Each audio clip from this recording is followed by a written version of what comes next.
I'm Ed Callahan. I'm one of the two co-founders here at Planit, and we've been around for 20 years. Started by myself and Matt. Started in our basement.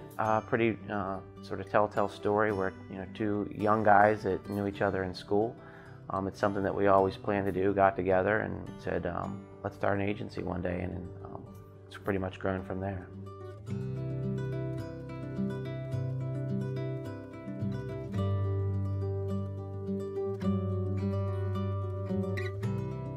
When you think about how we position Planit versus the other agencies, I see us as very different.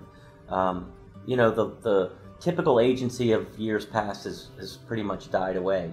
So I see us as sort of the next generation. We're still a full service shop. We still look at multiple tools in our toolbox, but it's really about putting the consumer first, understanding the right message in front of them at the right time. Much more one-to-one communication is sort of how our strategies are built.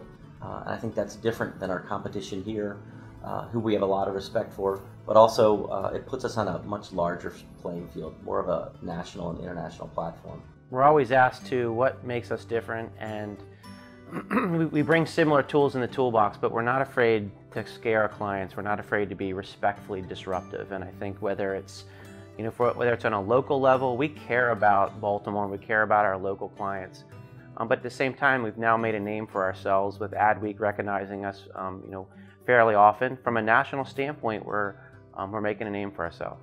Baltimore hasn't had a homegrown agency that's really taken off on a national scale. We've had a lot of great agencies that relocated here, great agencies that have sort of spun off and relocated here, but not two guys like Ed and I that started here that can play on a national scale, and that's what we want to be. The one thing we're not afraid to do, as far as how we grew in Baltimore and how we've gotten to where we are today among some of our competitors, is that, and I think it's something that is a problem and Baltimore companies don't do enough, is that we're not afraid to build capacity and we're not afraid to innovate. And I think that there's too many great companies here that are afraid to do that versus some other cities. And I think Matt and I have, let's constantly change, let's constantly evolve, let's constantly build a new vision, let's constantly do something new for our clients, and that requires building capacity and not being afraid to put that growth in place.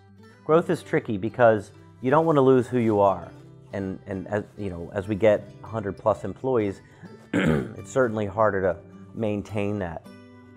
Acquisition is one way to grow rapidly.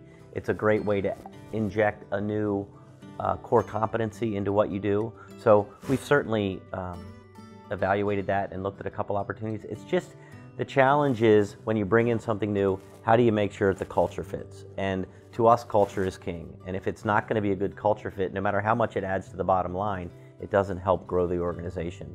So that's been probably our biggest point of hesitation, is making sure whatever that acquisition is, it fits both fiscally but also culturally. Yeah, I mean, at its heart, Matt and I are fearless. I think that we're not afraid to grow into new areas, acquire another business, but I think we spend more time innovating what we're doing for our customers. We have a real good mix of B2B and B2C clients. So we have our retail and consumer clients, and then we also have our from a business to business standpoint.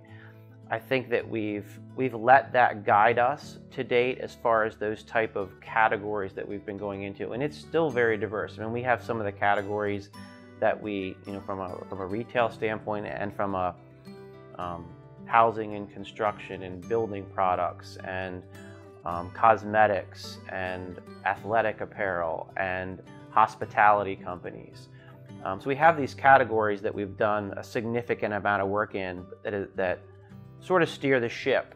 I think when we look at who we go after as clients, we tend to focus more on the like consumers.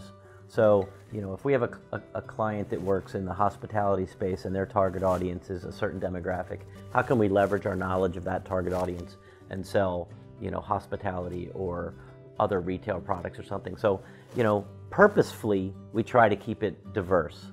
It inspires our creative folks to work on different things at different times. We learn more that way. It keeps us coming back and keeps our sort of minds fresh. So we want to have a variety of clients, but we want to be able to leverage the knowledge we have from one and bring it to the table with the other. Today, I mean, everything has changed, in a big way, and it's actually for the better, where before it was, what does brand really mean, and how are we measuring that today? And with the analytics that are available, we just know where people are. We know what they're responding to. We know how to get to them. We know how to get back to them.